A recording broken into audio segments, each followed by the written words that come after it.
V kategórii Kreativita mladých grafikov poprosíme o odovzdávanie a pár úvodných slov predsedu poroty magistra Arts Štefana Kocka. Ďakujem pekne za slovo, ako obyčajne vždy netradične. Opäť chcem pozdraviť najprv študentov, kvôli ktorí sme tu, a potom všetkých hostí, pána riaditeľa, všetkých pedagógov. A ak ste sa započúvali veľmi dobre do tej hudby týchto mladých, úžasných hudobníkov, ktorí nám tu interpretovali, nemali ste pocit, že sme niekde v Paríži, niekde krásny, tých Montmartre, alebo Moulin Rouge a tak ďalej, kde takedy dávno naši predchodcovia, vaši predchodcovia umelci, kde trávili tie prvé a vzácne chvíle. Tak dneska, keď ste sa započúvali, tak ste počuli úžasné hudby, tóny, ktoré vás mohli evokovať a myslím si, že trošku tej nostalgie bolo príjemné.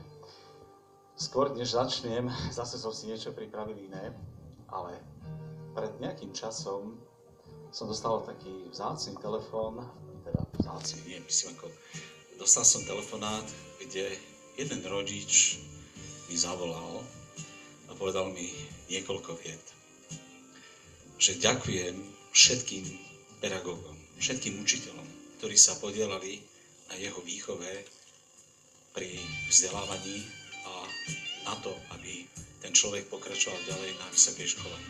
Na vysokú školu sa dostal, rodič bol natoľko šťastný, že dovolil si mi zavolať a touto cestou chcel popriať všetkým, nielen knižnej vedeniu školy, pedagógom, ktorí ho učili, ale aj vedeniu vôbec ako pán riaditeľ, že vôbec takýto odbor pritulil pod seba, pod svoje krídla a dal mu šancu.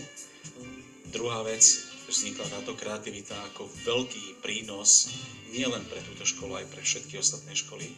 A vlastne dala jemu synovi takú možnosť, že vlastne sa mohol zúčastniť a vlastne tak sa dostal na vysokú školu, keď otec iba sníval niekedy dávno, že by mohol byť jeho syn niečo také. Pán Surán, mladší, je tu, jeho otec mi to volal a chcel ešte raz poďakovať všetkým vám, aj všetkým konkurentom, ktorí vlastne stáli pri zrode a boli aj pri tom všetkom.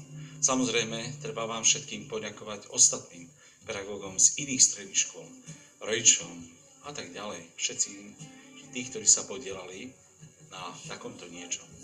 Ja ďakujem vám všetkým, že podporujete tento zámer a úmysel.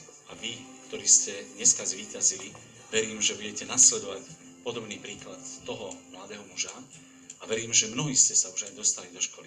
Takže ja do ďalších výtvarných, dobrých prác vám želám všetko dobré, aby sa vám splnili sny. Nebudem hovoriť už to, čo pán riaditeľ hovoril, on to zhodnotil úžasne a geniálne. Mne by sa patrilo povedať na záver ešte toľko. Tej práce, samozrejme, nebolo ich toľko ako pred nejakým časom. Boli výborné, napokon ich aj uvidíte a ja si myslím, že nie vždy je, opäť sa budem opakovať, kvantita, ale rozhodujúca je kvalita. Takže ďakujem vám všetkým, ďakujem aj za toho pána rodiča, ďakujem všetkým pedagógom.